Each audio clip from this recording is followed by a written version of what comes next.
No You know idea. what would be cool? What? It's impossible, but it would be cool.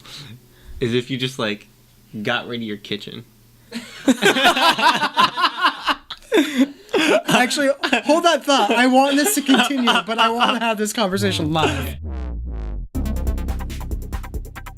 Welcome to Hashtag General. I'm one of your hosts, Logan Studley, and of course with me is Chris Akamura. How's it going? It's going...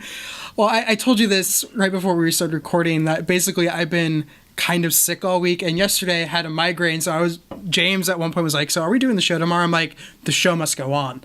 It always goes on. It always goes on. Thankfully, no migraine today.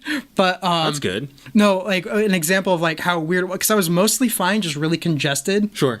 So one day I made myself curry, and James like walks in from like after I'd already eaten all that. He walks in from work. He's like, "Oh man, it's like walking into an Indian restaurant." And I'm like, "Ah ha ha."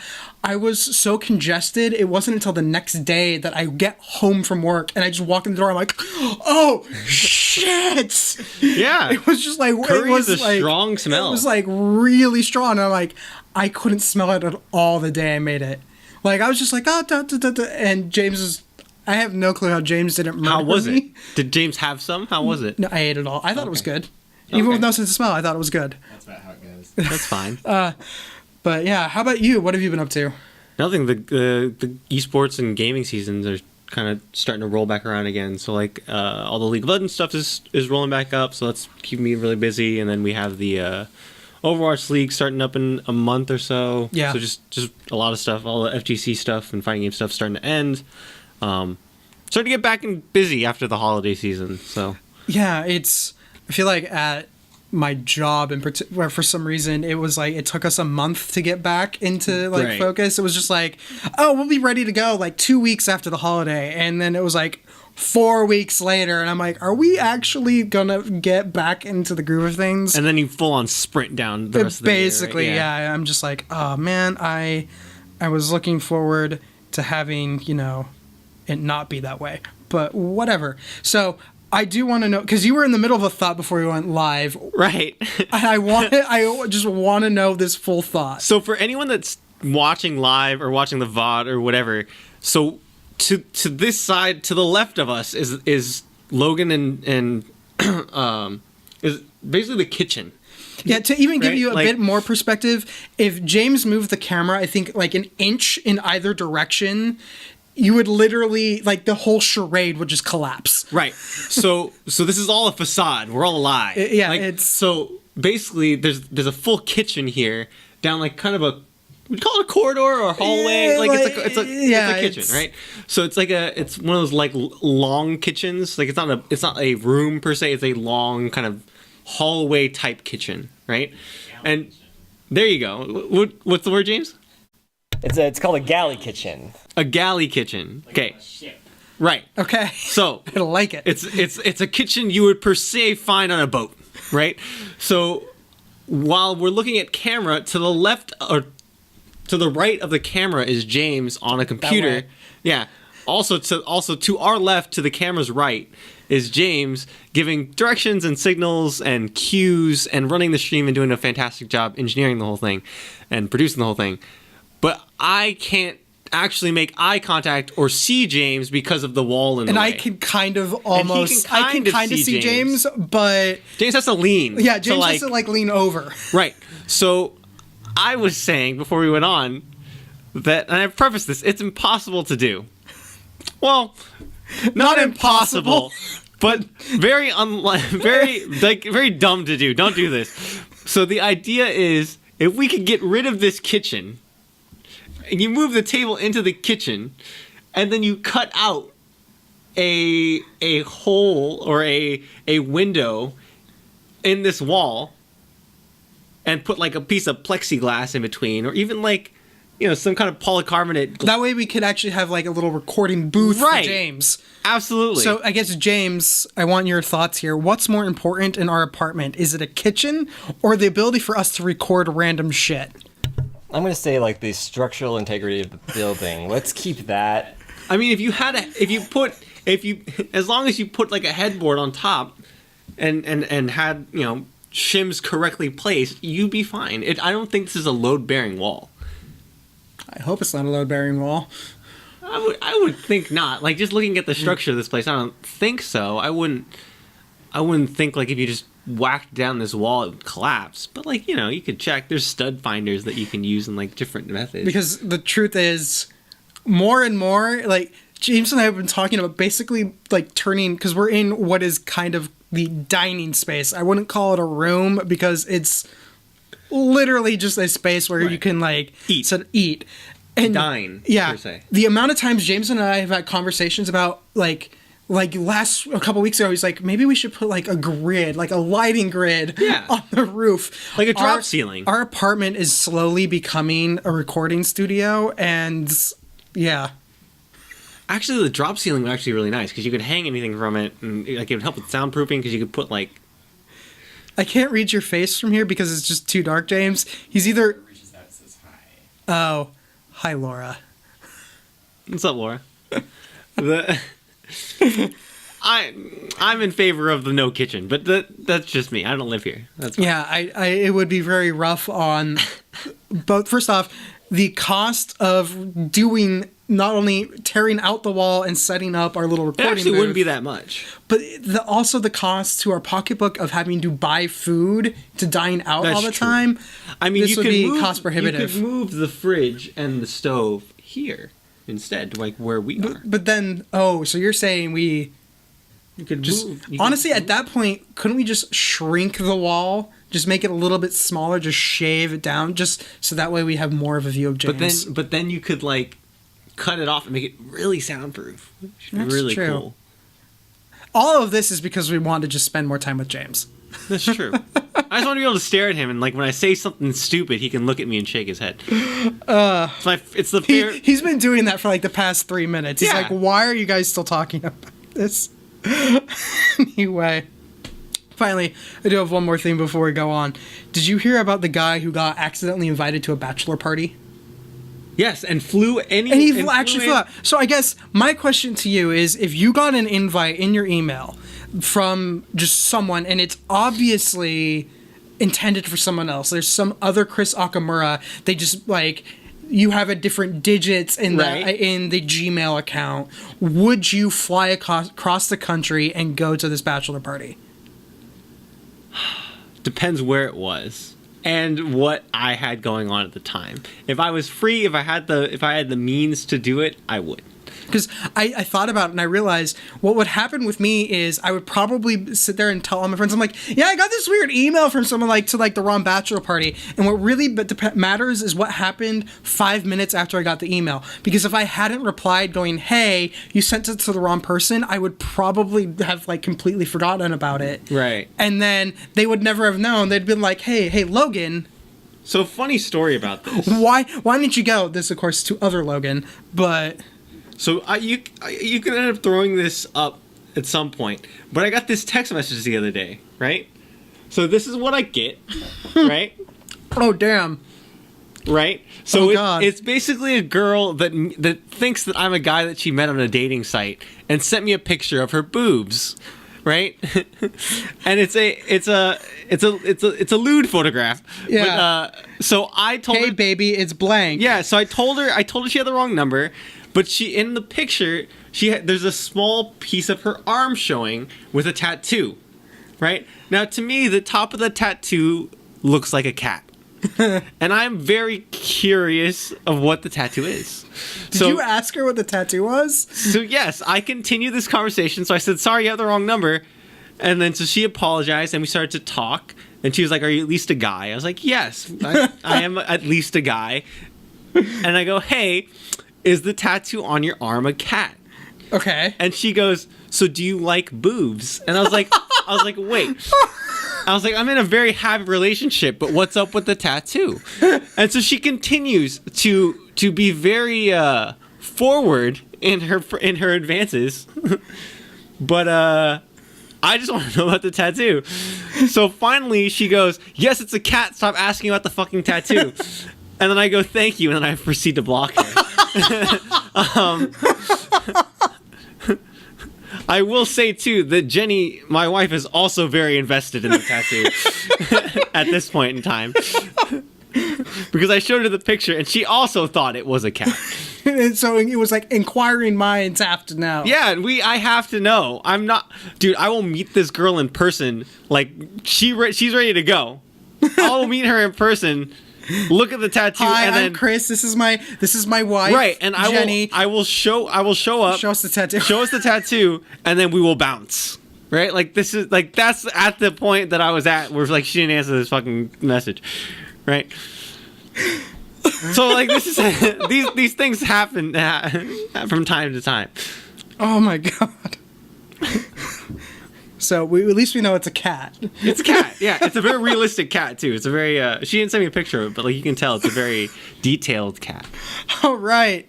I think that does it for here. You want to move on? Yeah. Go for it. All right, let's go on to movies. So, what'd you think of the Spider-Man trailer? Oh, the Far Away From Home? Yeah. So I like it. I don't love it. I really like it. I think it's great. It's something that I really enjoyed. I'm excited and amazed that they made Mysterio look cool. Because like he fucking fishbowl on his head, right? Like when you look at him in the comics, or you look at him in like the 90s animated show, he looks kind of stupid. But they made him look really cool looking. The globe doesn't look weird, at least from like the small shots that we got. I love the Nick Fury stuff that they're doing in there. Yeah. Everything's really cool, but coming off of Into the Spider-Verse, where we get this really cool and fresh take on what a Spider-Man film is and like all the marketing and how that movie looks, it does feel, and it's apples to oranges, I know, but it does feel slightly disappointing to see just a standard, like, run-of-the-mill Marvel trailer. Right? Yeah. I know my thought, especially with the whole, this has been the question everyone's had about the Far From Home marketing anyway, is we still have Captain Marvel and we still have Avengers Endgame. Right. And Nick Fury disappeared at the end of Infinity War. Right. So so did Spider-Man. So did Spider-Man. And so it's, admittedly, it's kind of, everyone has already assumed that somehow they'd come back. We already knew the movies were on the slate. But it made me sit and start to wonder because the theory around Endgame is there's some form of time travel. Right. And there's a part of me that has wondered what all has changed, because I kind of got from like the Spider-Man Ultimate animated series that's been out recently, where Spider-Man is basically like at S.H.I.E.L.D. Academy. Right. I kind of, with the whole Nick Fury stuff, I'm like, did S.H.I.E.L.D. not go down in this new timeline? It could repair a lot of things, because the thing is that as cool... So, preface, Winter Soldier is still my favorite MCU movie, by far. I still love that movie. And so, as great as that movie is, the Hydra reveal and the S.H.I.E.L.D. reveal does kind of limit them in terms of world building of what they can do. Yeah. And I'm not going to say ruined, because I think Agents of S.H.I.E.L.D. is a fantastic show, but it completely changed the direction of how that show is run and like the way that show... was handled. Well, I mean, its first season is when that reveal happens. Right. And so, like, the trajectory of that show... Because the first half of that season really does build up some really cool dynamics of, like, the infrastructure of S.H.I.E.L.D. and the rules and regulations. Yeah. And, like, working within those rules and regulations, right? And so now... Spoilers for Agents of S.H.I.E.L.D. The rest of the series is really them as, like, this ragtag group of kind of freedom fighters and, like, kind of... It's kind of like a covert ops kind of mercenary group that mercenary is the wrong word, but like, you know, it's just sort of an off-center group. Yeah. What's up? James was texting me. Oh, okay. Because we can't see him, right? On your iPad? What? I just wondered if you... Okay. No, not right now. iPad is super limited. I have an iPad too, everybody. Yeah. But yeah, like I think it'd be cool if they brought back S.H.I.E.L.D. and all that stuff. I mean, it just depends. I don't know where they're going. I did see a post on Reddit that was like, it's super jarring to go to the theater and see the Endgame trailer and Spider-Man trailer back to back. Oh my god, that is... Because they're showing them back to back. Yeah, oh my god. Like if you go to AMC right now, they're showing them back to back. It's weird. I wonder how much of this is beyond Disney's control, because I think some of the marketing decisions are made by Sony when it comes to Spider-Man Far From Home. So notice I just wonder if Marvel didn't necessarily want a trailer, but knew they wouldn't have a choice. Sure. I mean, But- I could see that. And the thing is that the movie's coming out in July, right? Yeah. There's no way you could wait till Endgame to, like, start promoting. Yeah, exactly. I think that's So, the... It's just a kind of catch-22. You would have to... The only way you could do it correctly is if, like, you pushed all your films back. You didn't have a film in July. If it and you was, just like, had the it in, November release November instead, release. yeah. Yeah. That's the only way you could really do it correctly and give it kind of its due justice in terms of, like, waiting and having people on pins and needles. But it's not like anyone, like, doesn't think that they're bringing these people back. Yeah. It's one of those things where we saw them go, but we all knew they were coming back. Right. Because no one ever dies in a comic book movie. No, I mean, unless you're Quicksilver, but I mean, whatever. And you're not you're Aaron Terrell Johnson's Quicksilver. Okay, that doesn't matter. Watch is somehow as part of Endgame they bring him back. No, I did one thing I did like in the Far From Home trailer was Flash. Right. This whole bit about why do you love Spider-Man so much, and then he calls him what, dickweed? Yeah. Or something. It's like that made me appreciate this take on Flash Thompson. Oh yeah, and he's like the nerdy bully. Yeah, Like, the nerdy bully. Because admittedly, unlike you, my main influence with Spider-Man stuff is like from cartoons because Right. I realized this the other day. I couldn't tell you where the comic book store was in my hometown growing up until I was in high school when one opened up. I'm not sure if there was one beforehand. Right. So there would have been like no comic Right. books for me. So my whole knowledge of Flash was either from the movies where he's never plays at all, Right. or in the Spider-Man Ultimate cartoon where he's totally like. You've never watched the '90s cartoon? No, I never watched Oh the 90s cartoon. wow, we gotta do that. You have to. I had cable intermittently Right. throughout my life, So and never at points where Spider-Man or like Batman or So any for of the cartoons anyone were on. out there, including Logan, that hasn't seen the '90s animated Spider-Man movie or Spider-Man series by Fox, go back and watch that. You can find them online. There's ways to get them. I'm not going to say any more than that. But that series was so influential in the same way that Batman the Animated Series was influential to Batman, where there's certain choices and decisions that show made that just became and overwrote the 40 years plus of Spider-Man comics before that, of where these characters come from, who they are. For the majority of people, comic book writers included, some of the characters, like origin stories and like their voices and how you picture them in your head, come from that show. And so it's an extremely important part of the Spider-Man sort of mythos and the Marvel mythos, because that was sort of the start of. There's a great video online on this. I can't remember what it's called. I think it's called From Comics to Screen or something like that. It's a YouTube channel that does a series where they go over old 90s Marvel cartoons. So there's one about the start of the MCU, which was this 90s Marvel boom, and it was a way to sell toys. So the way that they did it was they made a Marvel Cinematic Universe using Iron Man, the original X-Men animated series, Spider-Man animated series, and they had a Fantastic Four and Hulk series as well, and all of those intermingled together in this 90s Saturday morning block. Kind of similar to how DC did it with animated. With Justice League and Yeah. Superman and stuff like that, right? But this is way before that. And so they all appear within each other. That's the first time we get an idea of Spider-Verse. So he also did a video on sort of the origins of the Spider-Verse idea. So the Spider-Man animated series ends, spoilers, on a like 4-part or 5-part Spider-Verse arc where Spider-Man travels to different dimensions and meets different versions of himself and different alternate futures. So again, that's the first time that idea is introduced to Spider-Man. And now it's such a big part of it. Like there's so many comic series and so many different storylines that involve Spider-Verse, right? And so Yeah, like now 'cause you that have, like- now that's such an important thing, but that's where it starts, right? Is the 90s cartoon. So this is where we get the idea of Silk and Spider-Gwen and... well, not necessarily those two, but but just like the idea that idea- there's different Spider-Man in different dimensions out there. right? That's the first time we get this. Cool. I'll have to look into that one. Right. And leave a note in the show notes that will eventually, when I actually sit down and fix the website, they will be there. Yeah, the more you know. So that's 90s animated cartoons.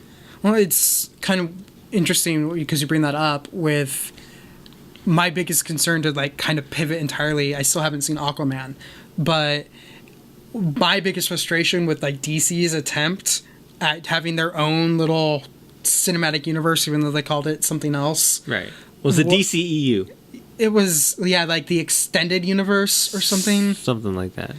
It was a bad name for a... It's not worse than the Dark Universe. Anyway, was knowing how good of a job the DC animated stuff did of having this crossover. Well, even the new stuff. Yeah. All the new animated stuff. Go watch all of the new animated stuff that they put out since like 2014 or 15. I think it starts with Justice League War was the first one, and then just go from there. They started a new continuity with Justice League, and like all of those movies are absolutely fantastic. I think there's like 13 of them now in the chain. But go watch those. Continue. Yeah. So no, it's just I wish that they can't get it right, that they can't get it right, and now they're like all the talk is, oh, we're doing more standalone stuff, and it's like, are you guys going to just like drop the interconnectivity? Which I don't think they'll drop it. I mean, I don't think the interconnectivity was the problem because again, no, it wasn't. Like the way they interact and like the parts of Justice League that work are the ones where they're interacting. It is mainly storytelling and sort of the way that was why when they're like, oh yeah, we're going to focus more on standalones, it's like, yeah, I have no problem with you focusing on standalones. Why didn't you do this sooner? Again, I don't even think that was the issue. I'm confused at why they think that is the issue, that they didn't. It just seems like I don't think on a, not necessarily a creative level, but on the company level, we're invested in finding someone to spearhead the creative level, right, the way Marvel had Feige. Right. And it doesn't necessarily have to be one person. It's Zack Snyder. You don't believe in Zack Snyder? Well, evidently not. But it just... Because Zack Snyder wasn't everything. He had his like fingers in everything, quote unquote. That he shouldn't have had fingers. Yeah. But there needed to have been someone who was more concerned about the universe and not about what story was being told at the time. Again, they needed a Feige or a group of people acting as a Feige, and they waited too long to do it. Right. But I feel like DC Universe is a whole big can of worms that we can... I do like the idea of them, what they're exploring now, of sort of having spin-off stuff. So like the Joaquin Phoenix Joker movie. Yeah, I'm interested in that one. That one, like, that's interesting to me. I've heard rumors of like them wanting to do something about like the new Batman stuff with like involving Killing Joke somehow with another Joker. So just having all of these sort of feelers out there. We have that Harley Quinn movie. Yeah. Right. So we have all these different feelers out there that whether or not they connect. I mean, if they have 3 different Jokers, they're probably not going to connect. Yeah, they're definitely not going to connect. But I just like the idea of, hey, we're just going to use these characters in different and weird ways that are one-offs that you might not see normally. Which is kind of almost how it was before, like the whole trilogy, like, because there's always been like this trilogy thing, right? But it's kind of because you get these one-offs in comics all the time, and I guess that's a good way of trying to make themselves stand out from Marvel. Yeah. Because Marvel has a formula, and they have locked it in with how they do their thing. And I think it limits them, too, because they're not able to do some of the weirder stuff. Yeah. Like, again, if they wanted to introduce Miles Morales into the MCU, it'd be almost impossible at this point. Yeah. Right? Without it being highly confusing. Yeah. Right? If they wanted to do Civil War the right way, because now that they have all the rights to their characters back, they could theoretically do Civil War the way Civil War was about the registration of all super... Right, and like the way that Mark wrote the comic, right? Like the way that was supposed to work with all these different heroes and all this stuff. But you can't, at this point, you can't go back and like do it again, right? You can't redo that yet. Unless you want to reboot the whole thing. Now you have to figure out how to shoehorn Fantastic Four and X-Men in there. Like, it's weird. Or they have wiped their entire continuity post-Avengers. Right. Like, this is where it gets strange. Yeah. Doctor Strange. But yeah, I mean, it's just it limits them when they're not doing standalone or standoff or spin-off stuff. It limits them a little bit. Yeah, But- because you've even heard stuff about that back with like Whedon and Avengers 2, where they were wanting to have like, no, these are the story beats that need to happen to set up all the stuff in the future. Right. And it was kind of created this weird schizophrenia in the movie where Whedon was trying to do one thing, but the movie needed to do something else at the same time. Oh, you mean the barn versus Thor in a Yeah, bathtub? exactly. Yeah. Like where it's just like, okay, but Marvel's, I think they've got it better under control now. No, absolutely. But all right, let's move on to Oscar nominations. Now, I don't really want to go into like the films themselves because I still need to watch half of them. Sure.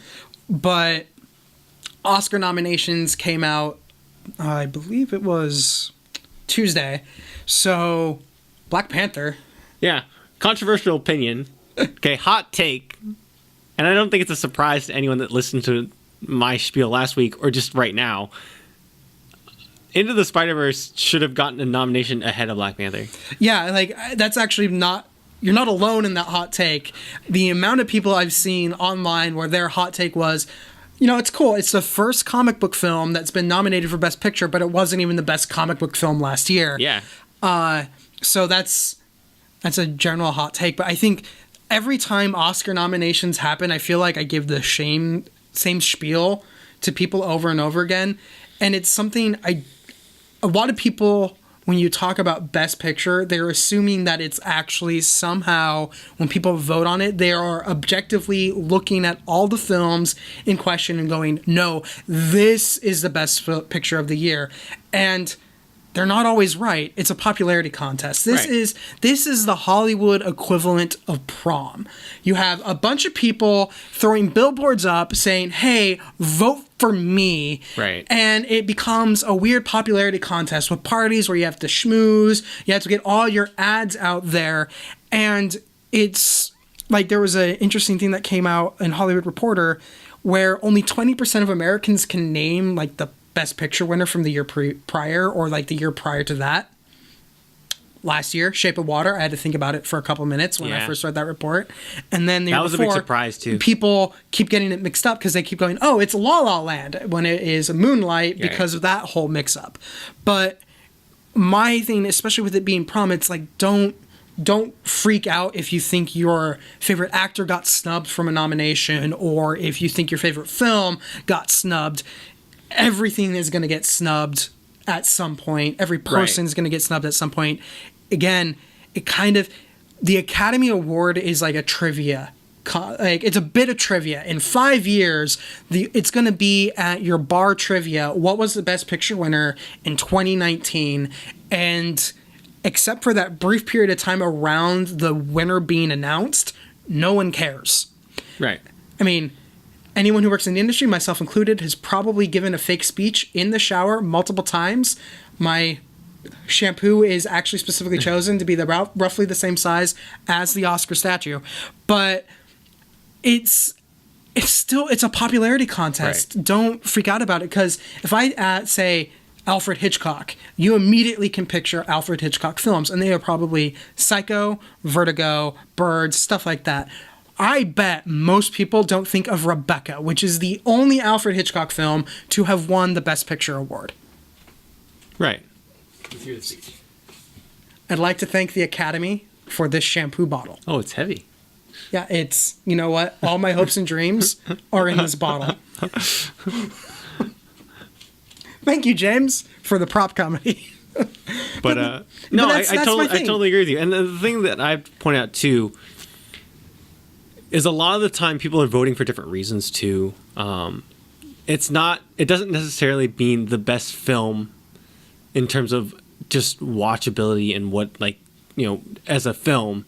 A lot of people vote technical of like the best made film or the best film from a technical standpoint, or from they're voting on different things and different factors. Yeah. Not always just the content of the film itself. Yeah, it's the Academy Award it's interesting. It's one of those scenes where, as much as, yes, it's a popularity contest, I'm not joking about necessarily, like, of course, I would love to say I've written something that wins an Academy Award because it's the goddamn Academy Award. Right.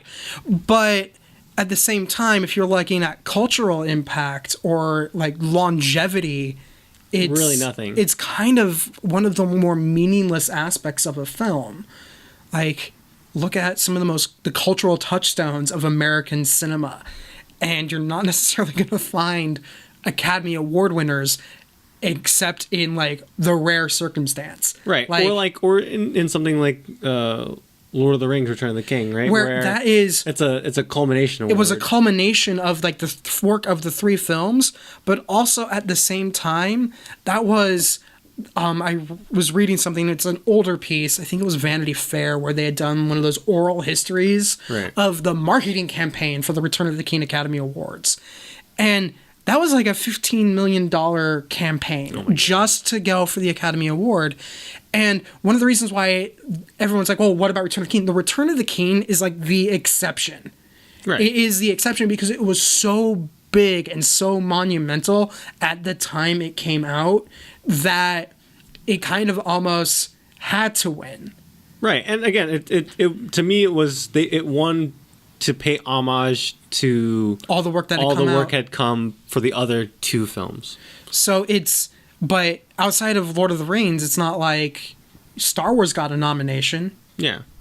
But Deer Hunter won. It's not a knock on Deer Hunter. Right. But if Wizard of Oz. Yeah, it's like the films that have been the biggest impact on American culture, if they've won the Academy Award, it wasn't because they won the Academy Award. It was because they impacted American culture and they happened to have won. Right. So I guess that's my big Oscar spiel that I go through all the time. But it's still like I am planning to watch all of them. This will be the first year where I think I'll actually have watched every... Have you watched Green Book yet? I've not watched Green Book yet. It's fantastic. No, I watched the Oscar... Last weekend, the Oscar film that I saw ended up not getting a nomination for anything because it was totally Oscar bait, but I thought it was worth it. It was On the Basis of Sex. Oh, okay. I've heard very good things. Which was very good. Felicity Jones is amazing. Sure. But who doesn't love a film about Ruth Bader Ginsburg kicking ass when it comes to gender equality? So, hey, I loved it for what it was, and it got no nominations. And that's just the nature of the business. It just, things won't get nominated and other things will. And everyone's going to sit there and be like, oh, it was a weak year this year. Or Bohemian Rhapsody, what the hell? Yeah. No. Which actually is my hot take on Bohemian Rhapsody. What the hell? Yeah. I enjoy Bohemian Rhapsody, but I think it's a bad movie, and the amazing music of Queen saves that movie. Yeah. My thing is it's fun because of the music. Everything else around it is it's not a great movie. It's your prototypical biopic movie that like Hallmark could have made, and then you just spend the rest of your $1 million budget on Queen music. Yeah, and then like there you go. It was fun. I enjoyed it for what it was, but like an Academy Award nominee, it is not. No, actually, that's not true. It is an Academy Award nominee, but why? No, it's an Academy. Rami Malek deserves an Academy Award nominee for his acting performance. Yeah. That's the only thing. That's it. Award worthy. That's it. It's like full stop. It's like it's like Suicide Squad is an Academy Award winner because it won an award for costume design. Yeah. Can't knock Academy Award winning film Suicide Squad. Okay. That's fine. No, we can totally knock Academy Award winning film Suicide Squad. It won for what? That movie's costume design. Yeah. That movie's actually, that might have been the only good thing. You know what's funny too is like that movie gets a lot of shit. The first half hour of that movie, if you just watch before, like up until the point where they get on the plane, it's actually not a bad movie. It's actually really good. And then it just goes. To absolute garbage. Then it just loses all sense of itself, and you're like, all right, I'm lost. But the first half hour actually isn't bad. Yeah. I'll stand by that. I'll stand by the first half hour in the theater. I was totally in. I was on board. So we're some sort of Suicide Squad, huh? Yeah. Oh my god, I was totally in. And then they get on that plane, and they ride off into the sunset, and then the movie ends. The movie ends. That's all it is. Everything else after that, it's like a fever dream. I have no idea what happened. I remember watching it, like the first time I watched it, I was like, "What the hell?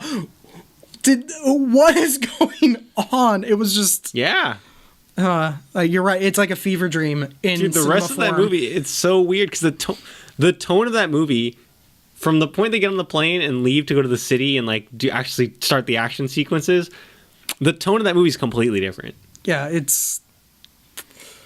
Yeah, I think that was a case of studio meddling. Yeah. That was Remember the rumor was that they retooled the film after that first because trailer that first hit, trailer, everyone was like, "Oh my god, this trailer is amazing!" and everyone's like, "That's not what the movie's about." yeah, That's So- not what the rest of the movie's like. And so then they they're like, cut fix it. Yeah, they cut the film to match the trailer, Yeah. and then you get a fever dream. Yeah, and you get that. Oh, but It's a hot mess. enough about Academy Award winning film Suicide Right. Squad. So here's an interesting like film theater geek aspect Okay. of stuff. Movie ticket sales in the United States increased 5.5% from 2017 to 2018. Okay. And the only reason Thank you, Disney. yeah, probably. Thank you, Disney. My thing, I always feel like you need to explain because you're gonna always see headlines about how the theater industry is doomed. Sure. Like, oh my god, it's in decline. Oh my god, it's going down. Oh, it dropped 20% from like this time 10 years ago. Right. If you actually chart out attendance over like a 25-year period, attendance in the United States peaked in 2002. We're still doing better than like 1989. Right. We're still doing better than like 1994. Right. So when everyone is like, the industry is doomed, they are not looking at the full picture because Sure. Because that's not how our society works. so first off, it's a good thing that it is increased. There was also, we got some clues that this might happen stateside because ticket sales increased also in France and the United Kingdom. Sure. So I guess because I know you and I both have spent way too much time doing like box office analysis, my whole thing has been for a while that the biggest problem theaters face is twofold, and that is, one, you can't program around the biggest film every single weekend because if it's a flop, then you've wasted a bunch of screens. Right. But also at the same time that you need to be willing to treat it more like an independent bookstore. Sure. I could see that. Like- I mean, this is the argument that we had in Arclight. Yeah, it's rehash an argument we literally had when we worked at a movie theater with management. You need to be theaters. We made our manager cry over this argument. Actually, did make our manager cry over this. What you need to do if Not you're proud of that, just saying. I'm slightly proud of it. Slightly proud of it. It's that because what happened is, but bookstores, yeah, like Borders went down, and like Barnes and Noble has been like barely hanging on. Right. But we've seen this resurgence of independent bookstores in the United States, and in the UK, there were some of the bigger chains have survived because what they did is instead of trying to be like every time you walk into a movie theater, it's exactly the same, or in this case, bookstores, they would try to cater it to the neighborhood and be like, you know what, we've noticed here this tends to perform better, or this book will do really well, and it's like. What we were hearing out of the UK, if you looked at the analysis there, was it seemed like theaters were playing around with how they did stuff. Like they did more, oh hey, you can buy like cheaper tickets on certain days, or they would do like family deals. Like they were starting to experiment with how they would deal with exhibition, so it wasn't just pack everything into the opening weekend. Like Movie Pass. Like Movie Pass. Oh, we can go. By into the way, Movie Pass is a hot mess. yeah. Yeah, so Variety had a bit on Movie Pass. And so a lot of people when this news broke, like, attendance was up 5%. They were like, Movie Pass. It may have been Movie Pass. It may have been Movie Pass. I think it's something else, but continue. Yeah, we'll actually have to go in more depth than Movie Pass. But I think what it is as long as like the film content is interesting, attendance will go up. Right. And also at the same time, what the real problem is for the theaters is if everyone is going opening weekend when the amount of money you have to give the studios is higher, Right. that's going to hurt your bottom line. So No, as much as definitely. everyone's like, oh, the theaters are doomed, it's like, no, it's just everything is changing in how we consume entertainment. So theaters are going to just have to adjust. The Right. multiplex system might not work in the future, but every time those articles are all doom and gloom, it's just they're intentionally ignoring the facts that things are still, compared to like 30 years ago, things are pretty damn awesome in terms of attendance. Right. But Movie Pass. I mean, so Movie Pass. So you haven't watched the Fire Festival documentaries, right? Mm-mm. This seems like it's hitting that level. It's been hitting that level since July. Like it's bad. No, Have you seen that College Humor sketch they did? Yes, I did see the College Humor sketch. Oh my God. You have to remember, I also was a Movie Pass customer for almost a year. Because I had Are you still getting those emails of like, hey, do you want to buy insurance? Hey, do you want to buy tires? Yeah, so here's my brilliant method on MoviePass, because what they do some scummy stuff when you would try to cancel. Yeah, like you would cancel, and then they're like, we've changed the terms of service, so you have to go in, accept the terms of service, and cancel again. Otherwise, they were going to charge you. It was maybe it was legal, but it was definitely unethical. But what happened is I happened to have changed bank accounts when all of that stuff happened, and I just never updated my card info. There you go. So they kept being like, hey, so I still get emails going, we miss you, come back. We miss you, Logan. We need your money. Come, Logan. Have you seen the thing now? They've sold. I think they've sold their email list, because they're like, it's like you get an email every once in a while. It's like, hey, we're Movie Pass. Do you want to buy tires? No, like and it's like what? And then it's like, hey, do you wanna buy my gasoline fuel? Like what? Like some of the cross promotion emails I've seen from Movie Pass are just like, why is this, like, I have you as a movie service, why are you advertising this? Yeah. Well, that's what happens when you sell your soul. Yeah, it's Movie Pass from get-go was an idea where they never figured out the money bit. No, they were like, hey, we're gonna do this thing. We're strong arm the theater companies. Yeah, like their entire thought was, we're going to increase theater attendance so much that all the theaters are going to come to us groveling to partner with us to increase attendance, and they'll give us like a cut of the concession sales. And then they were like, introducing AMC Stubs. Which, by the way, is freaking awesome. Yeah. Oh, yeah. I go see movies like almost every Tuesday. Yeah. Speaking of which, I'm gonna go see the Broly movie on Tuesday. Oh yeah. Yeah. But it's like, that was my whole thing when they introduced like the AMC equivalent. Yeah. I'm like, all MoviePass did was prove that this was viable for AMC to do it, and they are still burning through money, because until they got some form of partnership, they were literally spending borrowed money to buy people movie tickets. Yeah, which I will say, not the right thing to do, but a very common thing within tech companies. Yeah, they did the tech company idea of increase your subscriber base. Yeah. To a certain point where an amount of people who are subscribers or are a part of your system, you become valuable. Where you're valuable, and then you can sell ads. The problem is they didn't think, oh, hey, we can't really sell we can kind of sell ads, but if we are charging $10 a month for a service where the average movie ticket in, say, someplace like LA, matinee is often like $10. That means every time someone bought a ticket with MoviePass after their initial ticket was an additional, there was no way that the marketing revenue they were going to get off of me, where I was going like every weekend, would ever have met the cost of me. I think at some point too, you kind of hope that like some of your subscribers not fall off, but or do the Netflix thing where it's like, oh yeah, I forgot I'm subscribed to that. Yeah, it was, I called it like the gym membership method. Yeah. Where you're hoping that these people are like, I need to see more movies. I'm going to sign up for MoviePass. It's only $10 a month. And then they completely forget about it and never go. So it's basically like the whale in the really bad phone games, where it's like, oh, this person is giving us a ton of money, but it pays for all the other people. Yeah. But it never happened. And the reason why I was basically, and I've sadly written about this, the reason why I said it basically proved it to AMC was because of how MoviePass worked. It was a MasterCard. And so all AMC had to do was sit there and be like, was there an increase in MasterCard usage at our theaters in terms of ticket purchases between the start of MoviePass and now. And then we need to look, was there a correlating increase in MasterCard at the concession stand? No, but was there an increase in sales at the concession stand? If yes, that increase was probably due to MoviePass users. And they would be like, we've noticed, like, all they'd have to do is sit there and do the math and be like, how much more concessions do we think these people bought because of MoviePass?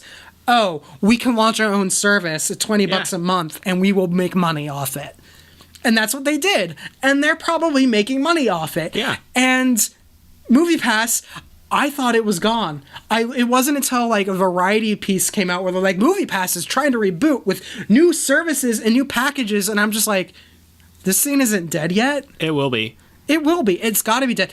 I mean, it's pretty much dead now. Yeah, because here is the ultimate theme with MoviePass is what it became in August isn't really that bad of a deal if you think about it purely, where it's like you can go see, we have a rotating list of movies that you can go see, one of per day, unlimited, but it's only one of those 6 films.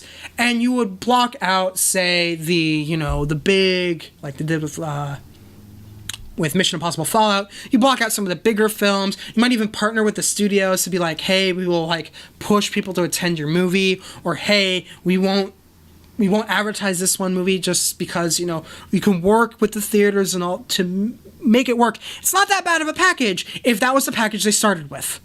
Right. If they had started with this package of, hey, you're only limited to X number of movies a month, and we have a rotating list of what movies you can see, that would have been fine. I probably would have signed up for that deal and being like, hey, you know what? Might as well. But when it starts out with, I can see a movie a day, there's no limit other than I can't go to IMAX or to 3D. You can't like scale back. You need to like, you can ramp up, but you can't scale back. The moment they scaled back, it went from being, hey, this is a really convenient service, to a pain in the ass. Because you would have to sit there and go, hey, can I go see the movie I want to go see? Nope. Well, I guess I'm not seeing a movie today. Right. And I had, like, Kelly and Charles signed up for it at one point, and Kelly was like, yeah, we basically were hanging on until it became inconvenient, and that point of inconvenience was literally, can we go see the movie we want to go see when we go to the theater? When they couldn't, they're like, well, they pulled out their phones, they hit cancel on MoviePass, and they bought the tickets with their card, and they just canceled their subscription. My sister was the same way. The moment I got a surge charge, I was like, yeah, I'm not doing this again, and I switched to AMC's program. Plus, with AMC's program, I can buy my tickets in advance on my phone, and I don't have to do the whole song and dance. That was really the most pain in the ass part of MoviePass. You get that cool VIP line. I get that cool VIP line. I can skip all the poor schlebs who are the plebeians in the normal line. Dude, it's funny. We've done it a couple times, and like Jenny always laughs at like, why are people giving us the side eye when we stand in this line? I was like, I don't know. Because we get a cut? I was like, yeah, we get to cut them. Oh. Caitlin? You pay for this. Yeah. The one time I went to a movie with my sister, and Caitlin was like, wait, why are you going to this one? I'm like, we're special. She's like, oh, that's right, we get a cut. she was a little happy. But yeah, no, I literally see MoviePass in the news again. It's just like, I thought we were done beating this dead horse, but the dead horse it's not dead yet. I mean, it's rotting. Yeah, it's still alive, but it's got gangrene. Yeah, someone needs to put it out of its misery. But yeah, the only other thing I have, I shared it with you on the note. I don't know if you've looked at it yet. There was the Shiznit posters. So there was this website, shiznit.co.uk.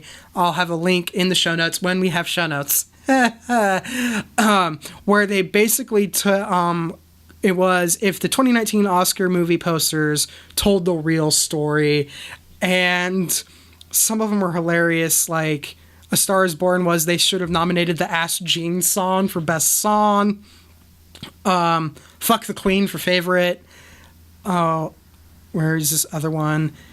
First Man was Needs More Flags. How will everyone know America is great? Right. Because of the whole flag controversy there. It's just a fun thing to look at. So we'll be sure to include a link to that. And then another thing I had found over the course was this website Tableau. Someone had basically created chart showing the most popular genre of movies from basically 1910 through the present. And it's really interesting because you can see like westerns big, and then 1970 happens, and then it's like nothing. Yeah.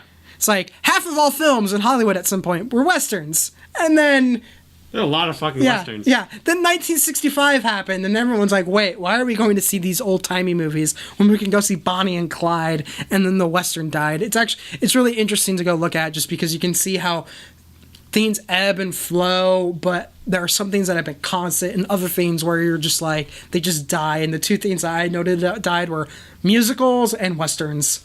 Well, musicals are making a comeback. Well, I wouldn't say they're making a comeback, because musicals in ye olden times were like 10% of movies being made in Hollywood were like musicals. Now it's like the musical is like an event. It's like 3 movies a year are a musical. That's true. So they're in a comeback in the sense that more are being made, but when more is more than 0, it's not that much of a comeback. Yeah, I mean, it's just like, I mean, at this point, you just need to like lock Lin-Manuel Miranda in a room and just like let him go, right? Just let him go. Let him go. He'll pump out like 6 a year if you need him to. Yeah, but speaking of let it go, Lin-Manuel Miranda, Frozen music, how do you think that would go? Would that increase your interest in Frozen 2 if all of a sudden Lin-Manuel Miranda was the guy who wrote the music? Yes, but I also have a 3-year-old daughter. Yeah, you were going anyway. Yeah. But now it's just slightly more interesting. I guess so. All right, let's move on to TV. We haven't moved on yet? No! Okay. You're just like, oh my god, why? I was like, wait, we were on that topic for so long. Okay, continue. Yeah, we were on that topic forever. So in streaming news, guess who's launching a streaming service as well this year? Who else? NBC Universal. Oh, wow, what a surprise. We have Apple, NBC Universal, Warner Brothers is also rumored to be working on one. 3 new streaming services this year on top of Disney Plus. That's 4 streaming services this year that are known or rumored to be launching. Why does Warner Brothers have one? Am I going to be able to watch backlog episodes of The OC and Charmed? Like, what? Because here's my whole thing. Real talk though, Charmed is actually dope. So don't. I've never actually watched it. Really, Charmed is dope. Well, I like Charmed. I mean, I watched Buffy the Vampire Slayer, so I watched Charm adjacent programming. Oh, okay, yeah. So like, but my mom was super into Charmed, so when I was little, I used to watch it with her. So I got super into Charmed. Yeah, I'm okay with that. Yeah, Charmed's No good. judge. No, New one kind of dark. What? New one's kind of dark. I've heard that. Yeah. But Not as much sisterly love there. I guess here's my whole thing. And studios, I know you're not watching, but if you are watching, my biggest problem, they're totally not watching. Here's my thing, especially with like the ABCs, the NBCs, and the CBSs of the world. I don't have a problem with them creating a streaming service. I do have a problem when your streaming service is literally what I can get over the air for free. Just make a streaming service that's free. Like if CBS was a free service, Right. where, yeah, you can have like a premium thing on top of it. Like make Star Trek a premium thing, sure, go ahead. But when it's the programming you are including is Big Bang Theory, which you can already get over the air for free, And is a piece of garbage. and is definitely a piece of garbage. Like, Is Two Broke Girls on there too? I think it got canceled. Are they doing backlogged episodes of Two Broke Girls on There that? are probably backlog episodes of Two Oh. Broke Girls, but just you're the broadcast networks. Treat that as your mantra going into streaming. Be free. Have ads up the wazoo, but be free because, that's your only way to market penetration. You aren't necessarily the best. Like, look at it. You've been eaten away by streaming. You've been eaten away by the fact that cable network programming has been way better than your guys' shit. The only way you can be relevant in this streaming world is to just put it out there and let it be free. Like I think that would solve half of their problems, because you can be happy with your CBS All Access membership being like 1 to 2 million, but when you are bringing in like 10 million plus viewers live on a regular basis, having 2 million subscribers isn't going to be sustainable when everyone is slowly moving over to streaming. I think a model to look at would be Hulu. Yeah, when Hulu was free. Right, where like you have a week or two to watch an episode, and then if you don't, it goes into a backlog that you can pay for, and then they also have premium content that you can also pay for. Exactly. Right? Like there's just the way that they're doing it, right? Like I think that's a viable model for them, where like, hey, if I missed a show, I can go ahead and watch it. And then, like, if I'm late on it, then shit, that's on me. Like, and you know what? If that's what CBS All Access and whatever NBC Universal scene is, and whatever like Disney does with ABC and whatever new Fox you know that ABC ABC thing is going to be hella paid for. I think it's going to just be integrated into Hulu. I think that's Disney's plan. I don't know, man. Disney knows how to print money. Yeah, I mean, they got to open another mint somewhere, right? Yeah. But like, that's what I would want, and I think that's honestly the only way that they're going to be relevant in this world of Netflix and HBO and everyone having a streaming service, is to not be one of the paid for streaming services, or make the paid for thing unlock like backlog or older episodes, or have a more expensive tier that is ad free, or lock premium content behind it. Be creative with it. Don't sit there and be like, hey, for $6 a month you can get the same shit you can get over broadcast. Yeah, no. It's not going to work, because all it's going to do is it means that I might spend $12 on rabbit ears. Yeah, I have faith. There's people smarter than me that are working on this stuff. Yeah, I hope they figure it out. But, you know, there's also a part of me that's afraid that they won't. Yeah. Because whatever, man. It's gonna be one of those scenes where someone's gonna be like, well, why would we put it for free when we can charge? It's like that's not the point. Yeah, that's not the point. It's like Foot in the door, audience people. numbers. Foot in the door. Put your foot in the door, and again, like, the amount of ads on television are atrocious. You might want to rethink the number of ads, but you're gonna have to just make it free and include ads, and you'll basically be making the same amount of money, I'd argue. Sure. With this new environment. But yeah, so NBC Universal streaming service, and I am already like ready to tap out. Years ago, I was like, yeah, I want my own standalone where I can pick which channel I want, and now I'm just like, please, can everyone just stop? Right. I'm tired. But anyway, more stuff. So did you see that Netflix has raised their prices again? I did see that. So they're now on par. I think their premium 4K, most screens you can watch, is the same price as HBO. Right, it is. So I don't know how I necessarily feel about that, because their content strategies are different. I saw it coming, and it kind of fits into the same thing with the streaming thing that we were just talking about, of like, if you give us the content worthy of that price, then yeah, sure, go for it. If it helps you produce more high quality content, sure, go for it. Yeah. I wonder how much of this is Netflix prepping for the inevitable. Their entire catalog is stuff they've produced. Right. Because that's going to be the end game for Netflix. The end game for Netflix, especially with NBC and everybody having their own streaming service, is eventually a lot of popular shows on Netflix will no longer be on Netflix. Right. They're just going to be on whoever's streaming service owned the rights to that content. Right. Which is why Netflix is paying for content with debt. It's because they know they can't only have like 3 shows and a fancy interface and sell it for $15 a month. Also, their interface is not that fancy anymore. No, it's actually kind of trash. Yeah, because I used to feel like I could find more stuff. Yeah. Also, they don't suggest as many things. You have to go find them, which kind of defeats the purpose of me just kind of randomly putting something on. Like, you don't discover on Netflix anymore. You go to Netflix for something. Yeah, you're going specifically for something, and then you just hope, because dude, the best part about YouTube is when you get on the weird part of YouTube, because you click the suggested thing on the side, and you end up on like somewhere where you're like, how did I get here? But you're like, you find something cool. Like Marble Olympics. Have you ever watched those? Yes. To go totally off topic. Totally.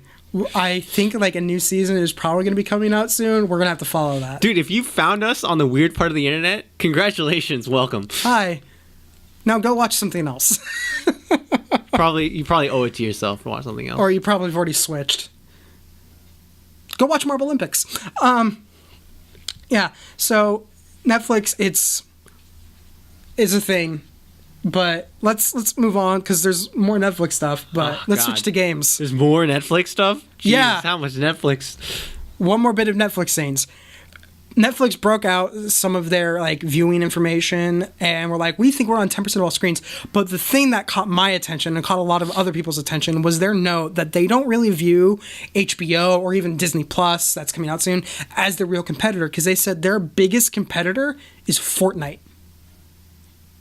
Because their whole thing is they're not looking at it as which content creators of like film and television is their biggest competitor. They're looking at screen share in general, and they say Fortnite is a bigger competitor. I don't think Twitch is a bigger competitor than Fortnite.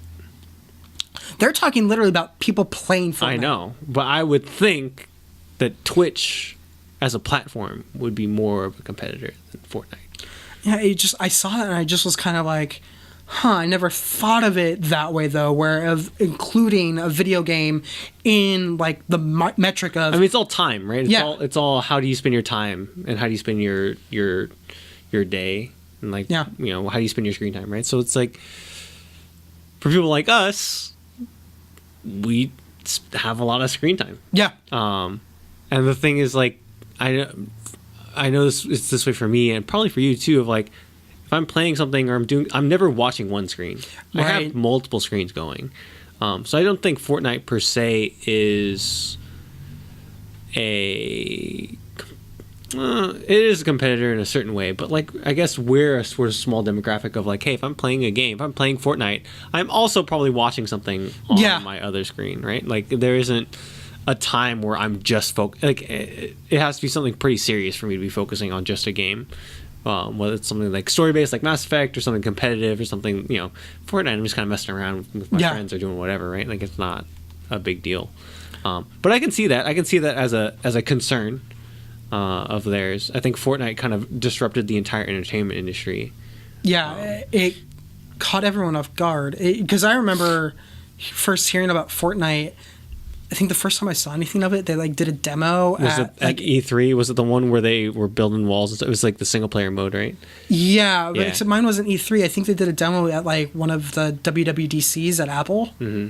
Like, look at what you can do with metal on whatever. Yeah. And I was like, oh, okay, whatever, this game looks weird. And then they're like, oh, it's doing its own PUBG type mode, okay.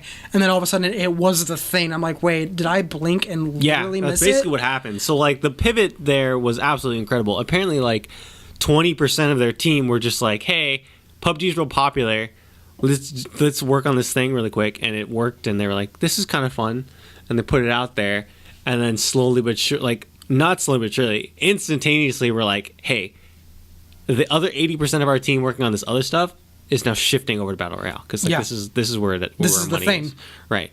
And now it's sort of interesting to see the rest of the industry follow with like to me the season pass model is the most brilliant thing they did because microtransactions and like skins stuff like that is sort of standard fare. I would say at this point the season pass model. I know you're not a big Fortnite person. Like, have you played Fortnite at all? I have. It's downloaded to my computer. Well, we got a hi from Lestep Gaming. Hi. Someone's watching, Chris. Oh, wow. Look at that. I'm sure they've gone away by now. So, like, the interesting thing about Fortnite from, like, an industry standpoint is, like, how much... So, Season Pass basically works where there's two tiers. There's a free one and a paid one, right?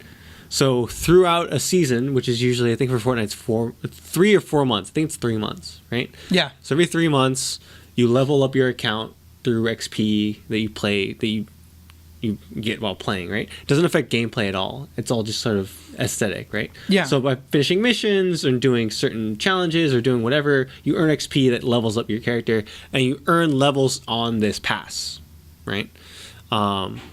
So I think the pass goes up to 50, and so on different tiers you get different stuff. So like on the free one tier, the rewards are kind of shitty. You're not really earning too many skins. Like I think throughout the whole 50 levels you go through, I think you earn like, I don't know, maybe one skin, maybe a couple like emotes, things like that, right? Not too much. When you pay for it, it's $10 a month. Wait, it's 10. Isn't it $10 a season? $10 a season, sorry. And so then you unlock the season tier where now you're unlocking crazy stuff at like you're unlocking skins and like different aesthetic items. Like every level you're getting something like kind of big. And then if you play through all the way, you level all the way to 50, you earn enough V-Bucks or enough virtual currency to buy the next season pass. Yeah, I remember, I think it was Polygon did a piece months ago, and they're like, this is microtransactions done right. Right. Where you feel like you actually gain something from the microtransaction, but at the same time, it doesn't impact like the gameplay. Like this isn't a pay to win type scenario. Right. You're not unlocking something that's going to make you like the Uber guy on the map. You're going to be just as good as you were without the season pass. Right. And the thing is, like, again, it's giving you something to strive for and something to earn, right? Yeah.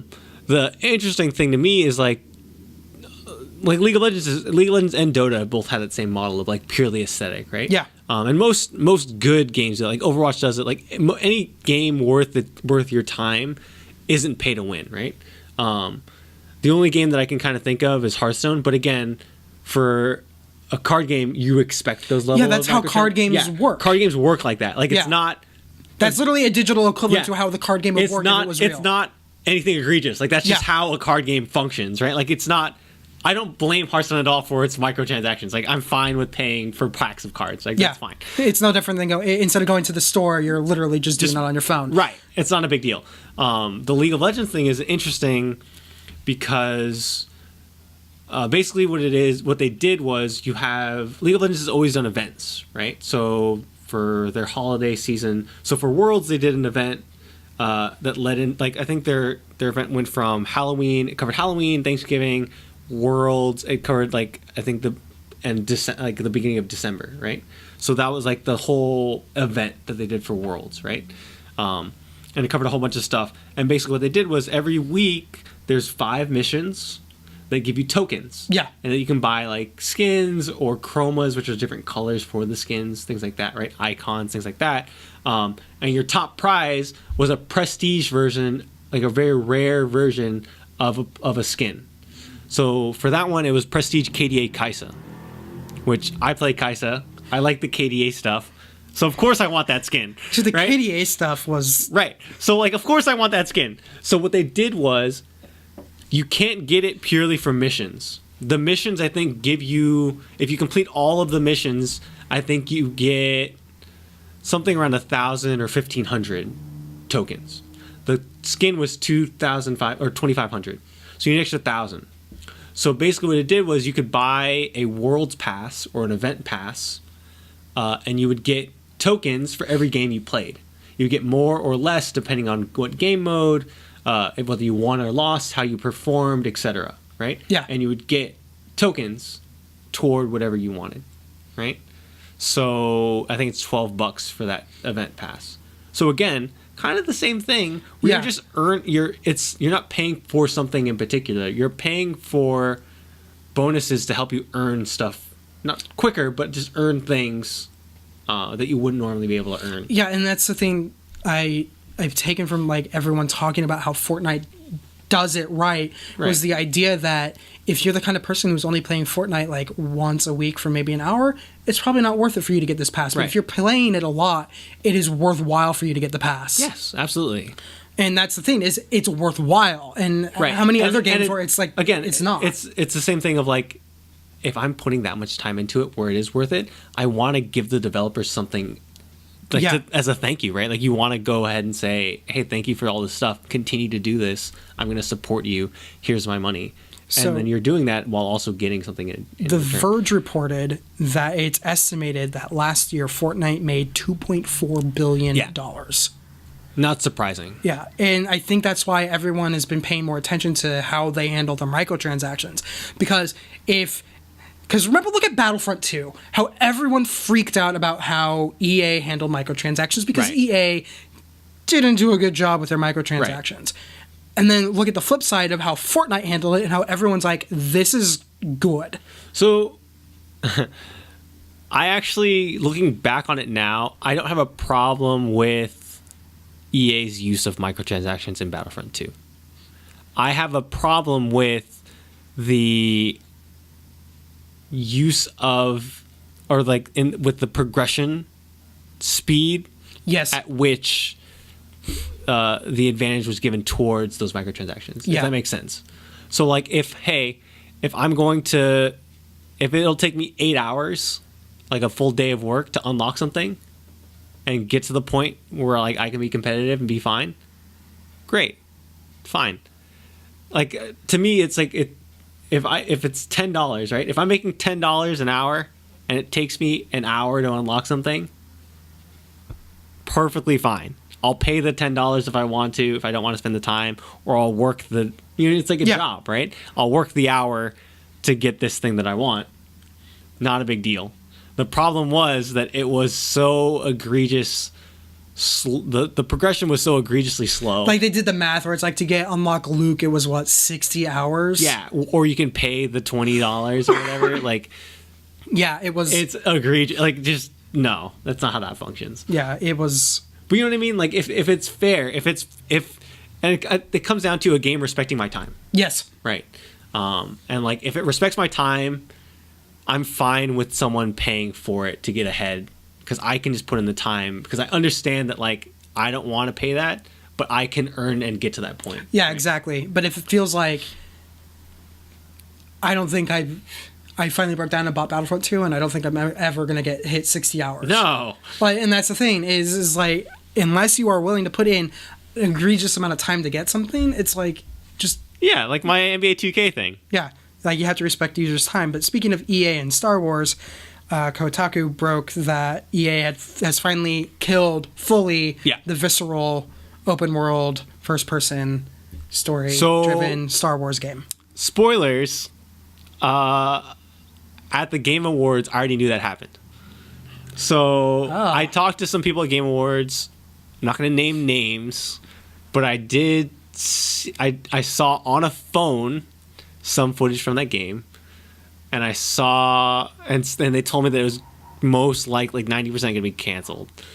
And like after, I told them afterwards too. I was like, I wish you didn't show me that on your phone because it looked so cool. Oh God.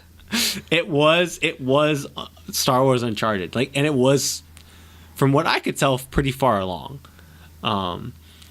I was so wanting that game. Yeah, and it's I think an important game. I think it was something that was going to be huge. It's sad. I'm curious, and I'm actually kind of happy now. Thinking big picture and with hindsight, I think it's going to be the best thing possible for the Star Wars brand and the industry that game got canceled. So EA had a 10-year deal with Lucasfilm to do Star Wars games. I think we're 7 years into that. It was from 2013, so there's 6 years into 6 years in. Six-ish years into that. So the thing is that they've had 2 games in 6 years. We're gonna have 3 because that Respawn one is coming out for Respawn sure. is coming out this year. Yeah, the Jedi: The Fallen Order. Right? Yeah, that one's coming out this year. So the thing is that's interesting about what's happening is to look at what's happening with Marvel, right?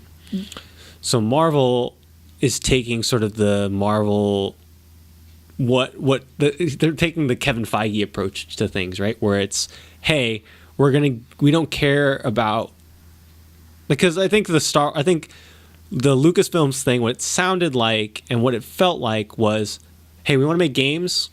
What company does games? what company is willing to pay us a lot of money to make the games? Well, no, as not just that, but like, like what company makes games? Oh, EA. Oh, EA. I know that name, and hey, they have a lot of studios.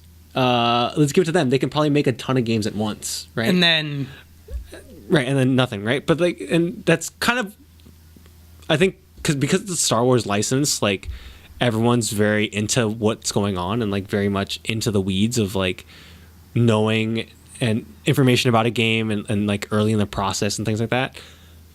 Spoilers, this happens all the time. Like, this isn't anything new in the gaming industry of like projects being started up and canceled and like no one cares most of the time because it's not Star Wars, right? Like, no one cares. But this isn't anything new for this to happen. Like, you know, for a company to work on a game for like 2-3 years and then get canceled, like, kind of. That's something I say happens across entertainment. Right, like it's happens. Star Wars, so people are paying more attention. Right. Like when the rumors were going with Kenobi and Boba Fett. Right. And then it's like, oh, they canceled it. It's like, well, they were never actually greenlit, and that happens all the time. Right. I mean, like, it's different with these because these were like in full production and like kind of being steamrolled and like, I think kind of rightfully so forced into production kind of maybe early. But still, like, I think there has to be a clause in there of like, hey, if you don't release a certain amount of games by this time, like, we can cancel the deal. And I would be very surprised if this 10-year deal lasted 10 years, right? Yeah. So at this point, right? So like the Respawn thing can change everything. Like, if the Respawn thing comes out and like is amazing, right? Then everyone's then they'll be like, okay, cool, renew the deal, right? Like, but the idea of Marvel or the approach Marvel's taking, right, where it's like, hey, here's Insomniac Spider-Man, right? Like, hey, cool, we're gonna do Spider-Man Insomniac, you know, exclusive to PS4. Hey, they're doing Marvel Ultimate Alliance 3 exclusive to Switch, right? Made by Ninja Theory, like, you know, whatever, like crazy shit, right? Or not Ninja Theory, I forget who's working on it. But point is, like, crazy shit. Yeah. Right? Where you're like, but exclusive crazy stuff where you're like, these people genuinely care and they want to make the best game possible for that platform and what they're doing and focused, right? It's not like a cookie cutter, like, here's a game, right?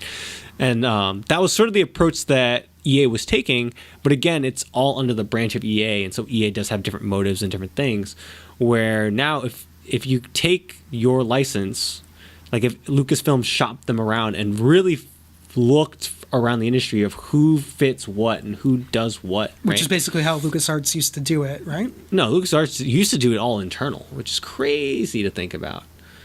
I thought that they outsourced some of their stuff. Some of it, but a lot of it was internal.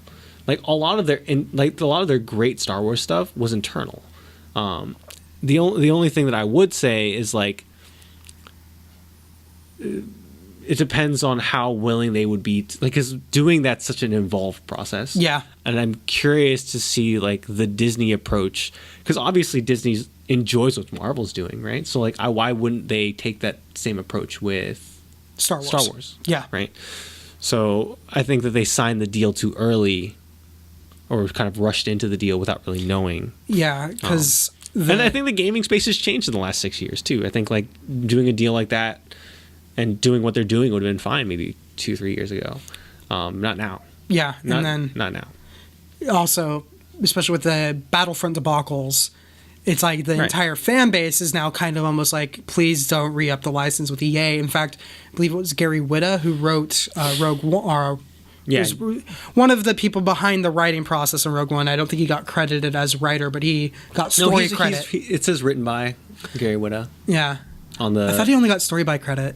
Anyway, he like wrote like the first draft of the screenplay. Yeah, but he also writes a lot of Star Wars stuff, and he used to work at IGN. That's where I kind of know him from. He apparently tweeted that he wanted EA to lose the license. Yeah. He's been very vocal about it because, again, he's also seen a lot of footage from that game, so he understands more than most people like what that game could have been.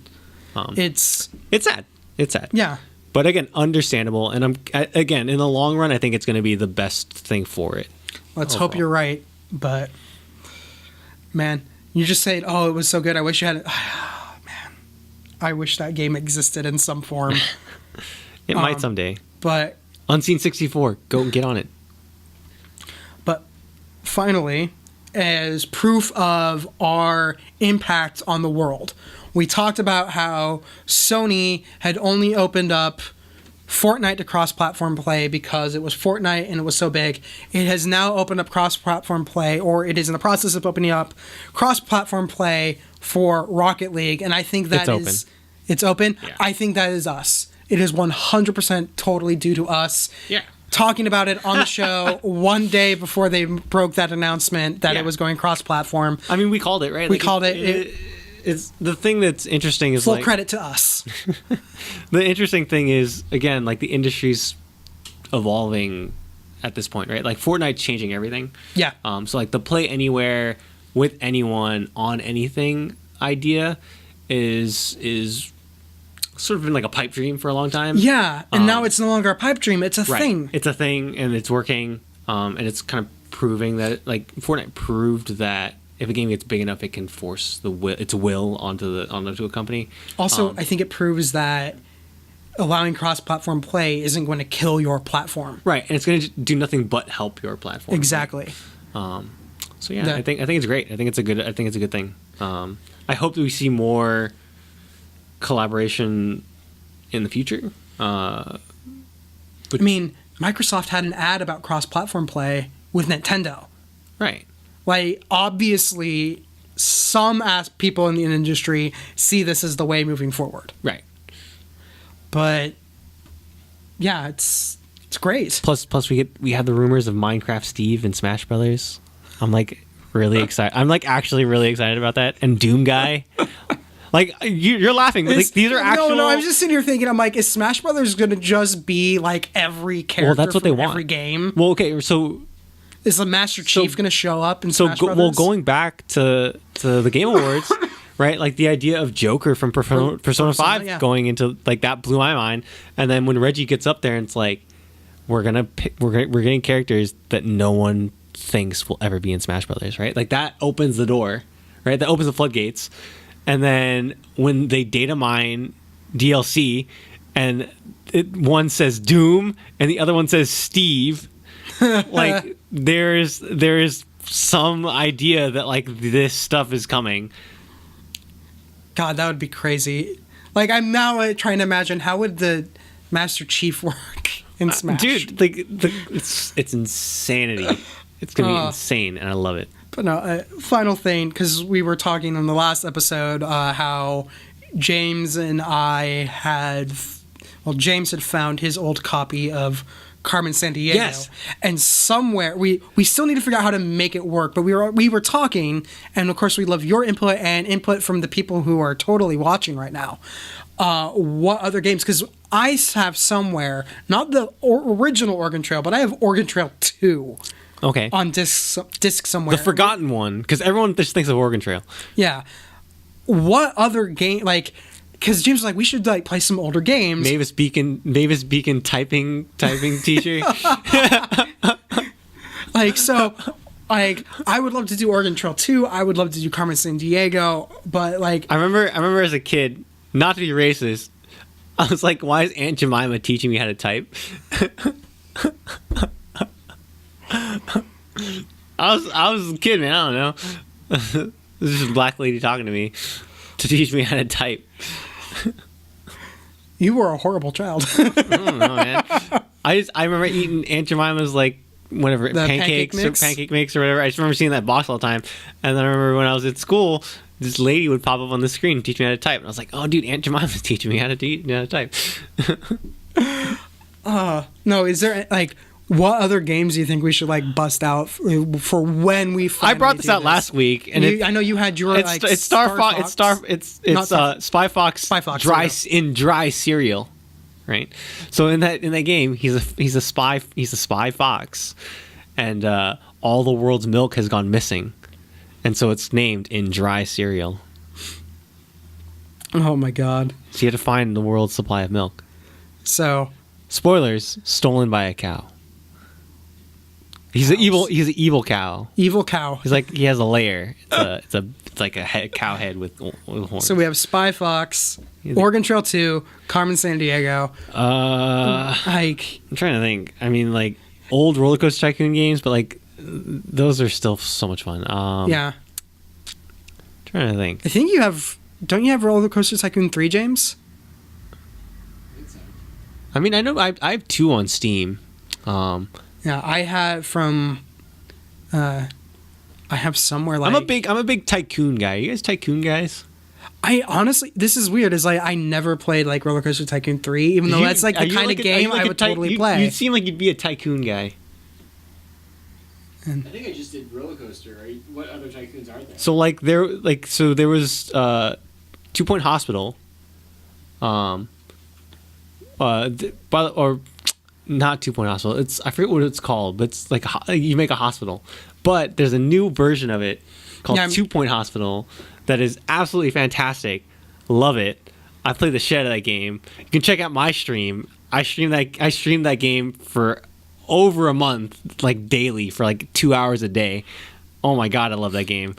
That game's so brilliant, dude. So like it's British, so it has that British charm. Stuff like you need people coming in with like different illnesses and stuff, right? So they come in with lightheadedness, right?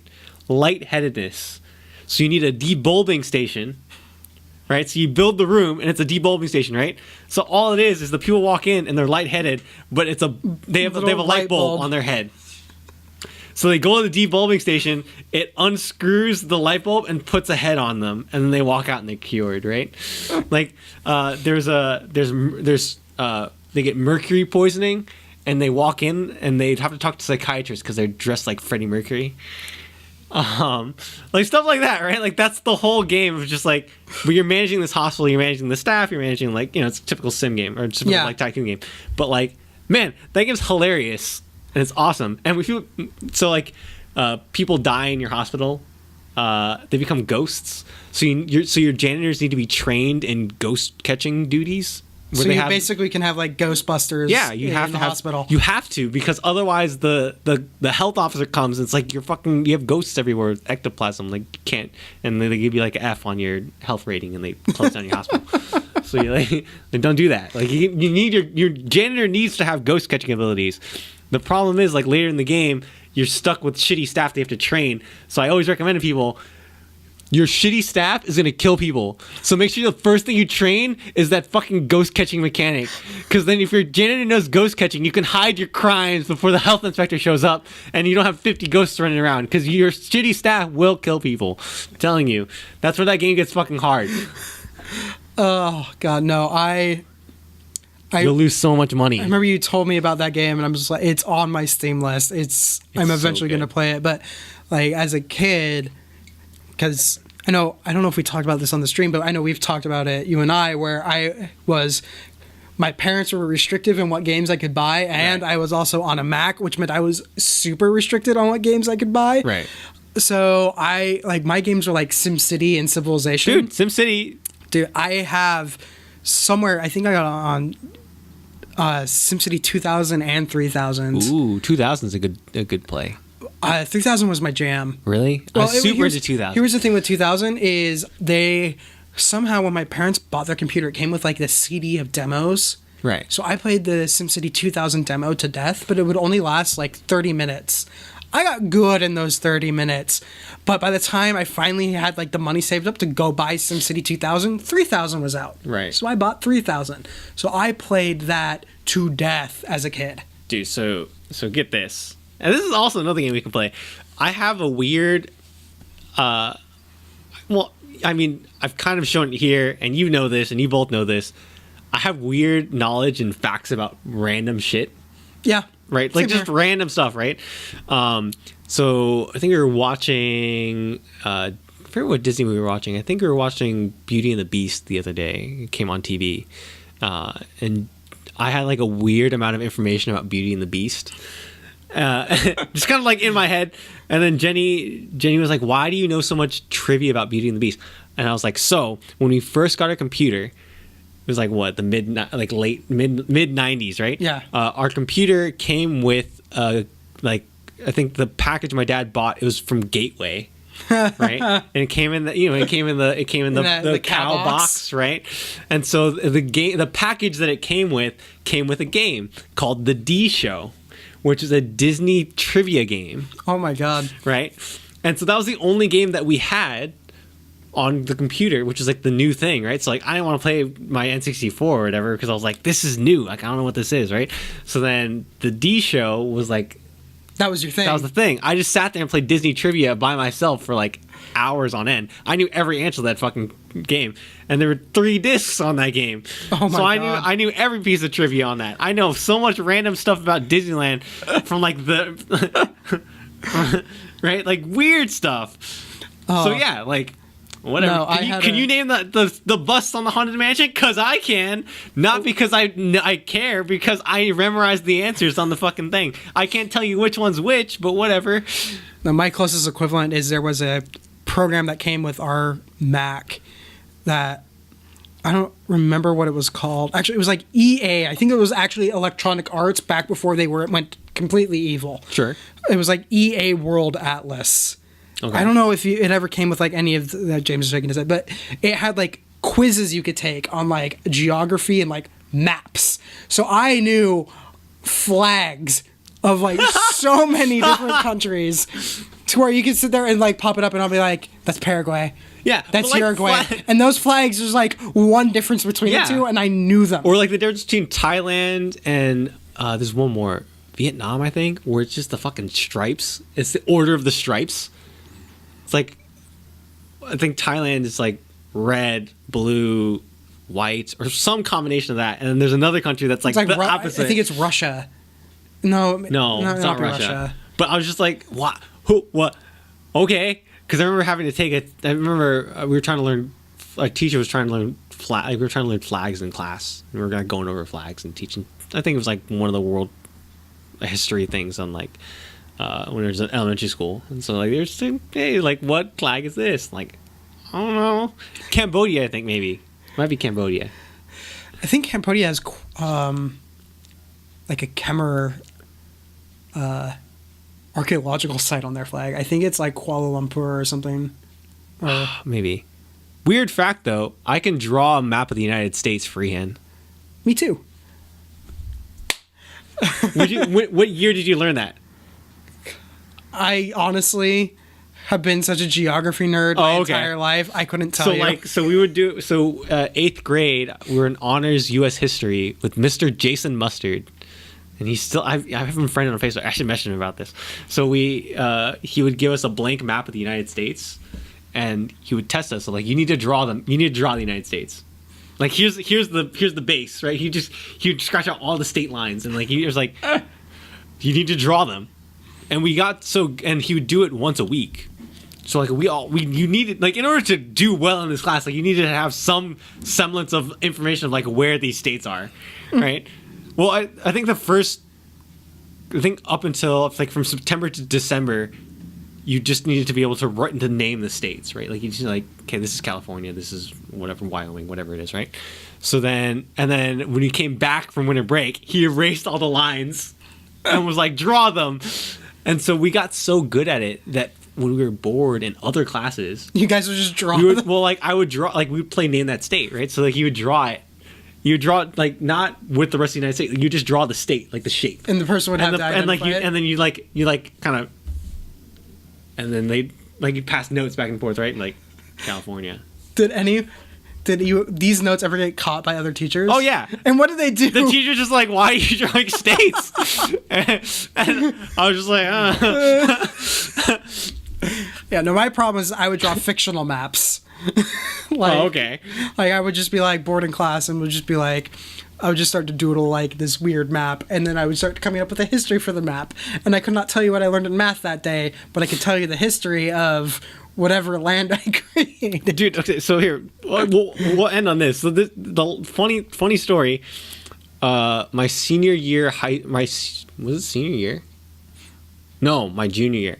So my junior year of high school, I went to a science magnet. So everyone's very close knit. I knew all the teachers. I was involved in student government as well. So like, we probably had too much freedom and power because like again we're in a magnet, so all the teachers are aware of us and know us very, very well because there's like 80 of us, right, or like 100 of us. Yeah. So they all know us very, very well. They all trust us to a certain extent. Like we were able to order food. Like I would go to the bathroom, call for like Chinese food down the street and then hang up, and then the office would call my teacher, or like I would even ask my teacher like, hey, do you want Chinese food? And he's like, Chinese food, what? And I was like, do you want Chinese food? And he's like, maybe later. And I was like, because like we'd hang out in their rooms at lunch, right? Because we'd hang out. So he's like, maybe for lunch. And I was like, okay, cool. So I ordered Chinese food, and then the office would call and be like, hey, can you send Chris to the office? And I was like, yeah, sure. And he's like, Chris, you want to the office? I was like, what for? They're like, he's like, I don't know. So like I'd walk to the office and walk back with Chinese food, right? And he's like, did you just order Chinese food? I was like, yeah. He goes, when? I was like, when I went to the bathroom. He's like, did you go to the bathroom? I was like, yeah, I called him while I was peeing in the bathroom. Like, whatever. So just like that's how my high school experience was, right? Like just like it was, real family, real kind of like a lot of freedom.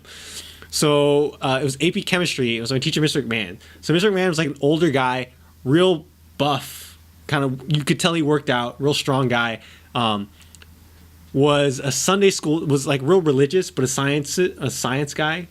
So he wrote a book, I think it was Religion and Science, like relationship between religion and science. Got published. Good book. I read like half of it, and then I was like, okay, I'm done. But then, but kind of guy, like he had to stop teaching Sunday school because he would cuss the students.